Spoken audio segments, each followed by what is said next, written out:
Greetings, people of the internet. I am LUCHA Man, and welcome to LUCHA Man Reviews. We here at Channel Pirate Captain Jeff, we apologize for the lack of updates as of late, but part of it out of slackerness, and part of it out of there's a weird combination. Sometimes being a slacker, and sometimes the real world, being overwhelming and having us do stuff. So yeah, we're gonna try and make it up to you with these next couple of videos. To which we are starting with today's video. We're reviewing a whole bunch of video content that has recently, or somewhat recently, aired on television. So these are different shows on different networks, and we're going to give you the quick... This segment is brought to you by Shotgun Entertainment, because that's what we're going to do. We're just going to blast all this information at you right here in one go. To begin, we're starting with Cartoon Network. About 2 months ago, they started airing on the Toonami block, Assassination Classroom.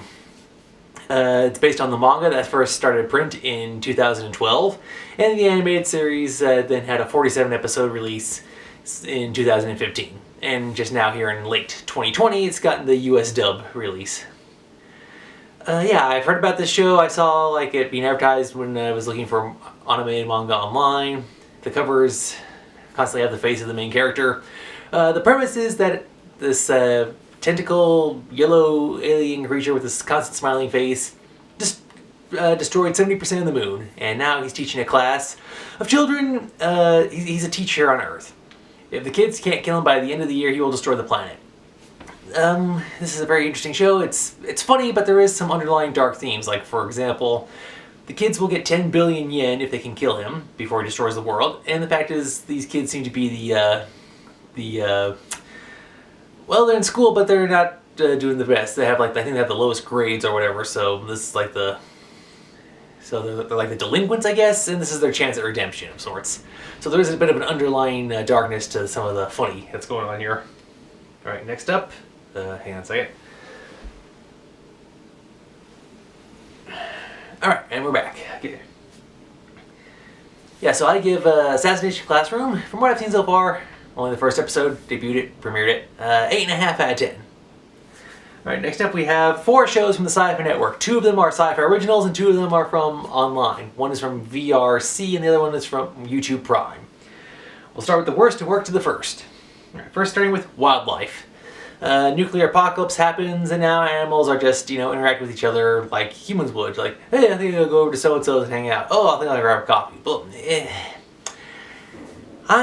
I watched 2 episodes of this, and I was just like, okay, it wasn't that entertaining to me.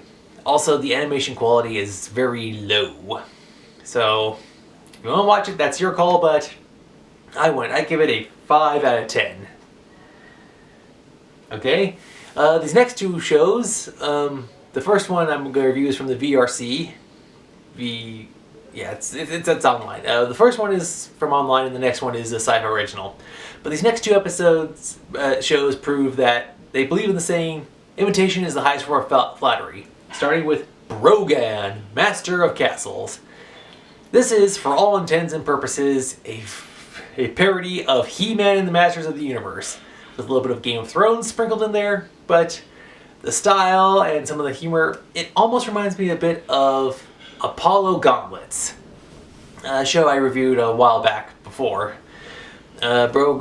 Basically everyone's kind of a jerk. Everyone's a little tipsy at some points. It's basically, I think it's like if everyone from Masters of the Universe was in their college phase. It's like for the college students. Yeah, it's basically a very college themed humor. Very mature, not for the kids. And of course, I don't think any of these shows are for the kids. I give it a 6 out of 10. I watched the first 6 episodes, so I was like, okay, I get there's some funniness, some parts so it works. Next up, this is a Sci-Fi Original. It's called Magical Girl Friendship Squad. Now, when I was looking at this, I was like, wait a minute, because I thought something about this seemed vaguely familiar. And, okay, so this one is making fun of the Sailor Moon franchise from the 1990s, and here's what.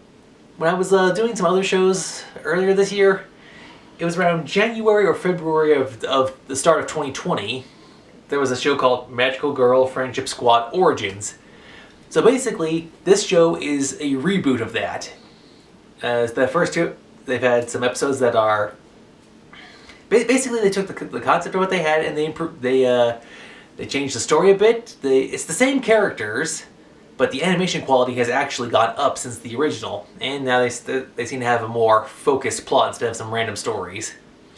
It's basically two women who are, I guess, like in their late 20s or 30s. I'm gonna say 20s. They're trying to find jobs. They live in an apartment, and of course they have to fight evil. So yeah, but it's, like I said, it's basically making fun of the Sailor Moon franchise from the 1990s. Only it's now instead of teenagers, we'll have them be older and have to deal with. And since it's been 30 years, we'll have them with easier access to the internet, and we'll have them have just things be really stupid. I give it a 7 out of 10. It gets a.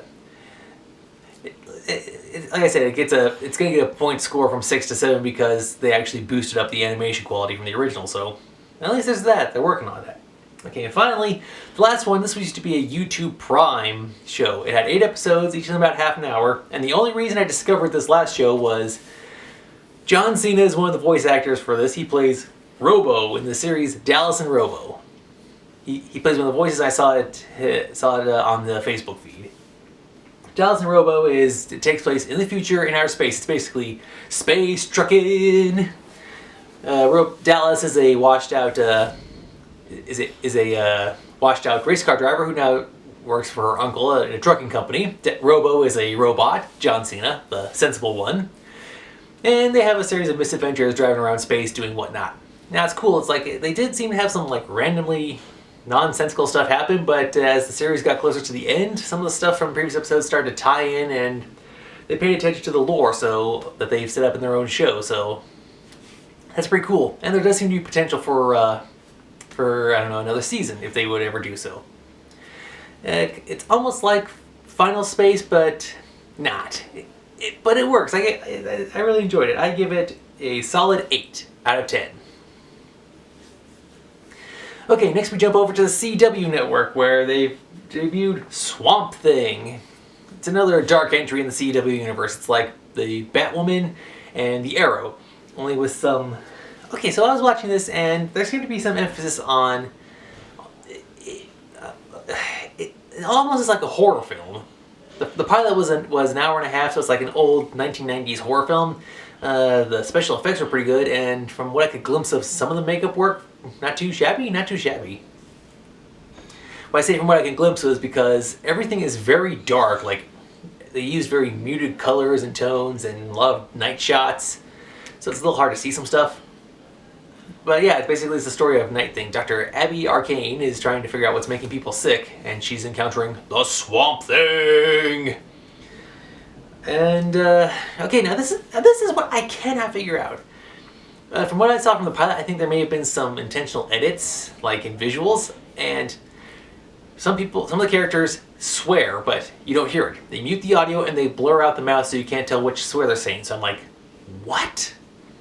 So either when they were making this, they were told what they could and couldn't do by CW and they got that information mixed up, or this was meant to be aired on a different network or at a different time of day. I don't know, because like, why would... Because CW has done some stuff before, but they've never had like edits of this. Yeah, because I don't recall, like, yeah, Arrow, The Flash, Batwoman, Supergirl. I have not seen any edits like this. But they've had stuff like Supernatural and other stuff on the CW network, so this would be in their ballpark. But it can't. But it's weird how they did the weird edits for that. So I give it an 8 out of 10. It'll be weird, interesting to see where this is going. Now, Swamp Thing takes place somewhere in the Louisiana area, so to round things out, we'll end with the Fox show Filthy Rich, which also takes place around that area. The premise of that show is that there is this family there's this family that, okay, before I get into this show, I gotta say that the family, they are incredibly rich, powerful, and they have a shopping network and a TV show that's like based on, I think it's the Catholic faith. Excuse me. The Christian or the Catholic faith. So if you have a different faith, or if religious stuff offends you, I was not in charge of the show whatsoever. So just letting you know that. So if you don't want to watch it, then yeah, that's just letting you know. So it's like Southern Baptist church slash company family. The father has had 3 extraneous marital affairs, and so now he has 3 children who, after he disappears, they now have a shot at inheriting part of the family fortune. And meeting the characters, seeing how they interact with their new location and their new family is basically the premise of the show. Some characters you'll like, some characters you won't, and some you're like, okay, I like this character for now, but I know something's going to go horribly wrong. That's kind of what I'm getting from this show. My folks have seen this, and my mom refers to this as a nighttime soap opera. So it'll be interesting how this works out. Can't wait till they do the identical twin thing. Because hey, it's a soap opera, it has to happen. So I give Filthy Rich an 8.5 out of 10. Alright, well, thank you for listening to my rambling, and hopefully this will... So you got 4 networks and 4, 5, 6, 7 shows to choose. So yeah, 4 networks and 7 shows to choose from, so I hope you enjoy. Happy viewing. Sorry that this took so long to get together, but like I said, part of it was laziness, part of it was so many things happening in the real world. Okay, until next time, this has been Lucha Man for Lucha Man Reviews, saying thank you for watching, and as always, have a nice day.